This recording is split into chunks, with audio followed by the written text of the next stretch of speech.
Blackstone Audio presents The Lost, A Search for 6 of 6 Million by Daniel Mendelsohn. This book is read by Bronson Pinchot.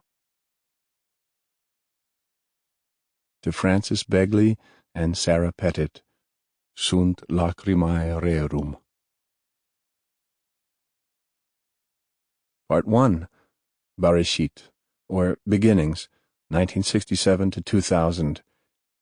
When we have passed a certain age, the soul of the child we were, and the souls of the dead from whom we have sprung, come to lavish on us their riches and their spells.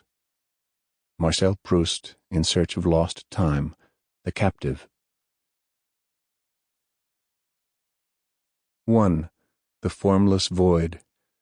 Some time ago, when I was 6 or 7 or 8 years old, it would occasionally happen that I'd walk into a room and certain people would begin to cry.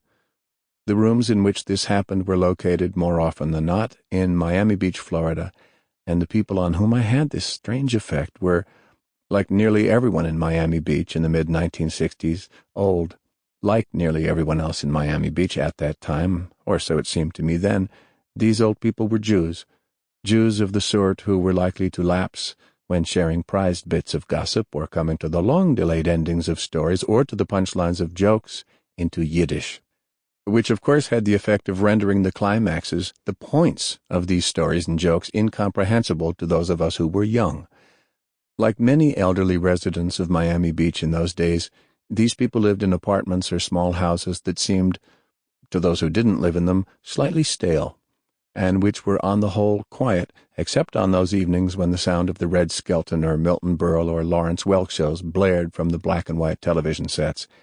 At certain intervals, however, their stale, quiet apartments would grow noisy with the voices of young children who had flown down for a few weeks in the winter or spring from Long Island or the New Jersey suburbs to see these old Jews, and who would be presented to them, squirming with awkwardness and embarrassment, and forced to kiss their papery, cool cheeks. Kissing the cheeks of old Jewish relatives, we writhed, we groaned, we wanted to race down to the kidney-shaped heated swimming pool in back of the apartment complex, but first we had to kiss all those cheeks, which on the men smelled like basements and hair tonic and Tiparillos, and were scratchy with whiskers so white you'd often mistake them for lint, as my younger brother once did, who attempted to pluck off the offending fluff only to be smacked, ungently, on the side of the head, and on the old women gave off the vague aroma of face powder and cooking oil, and were as soft. Sample complete. Ready to continue?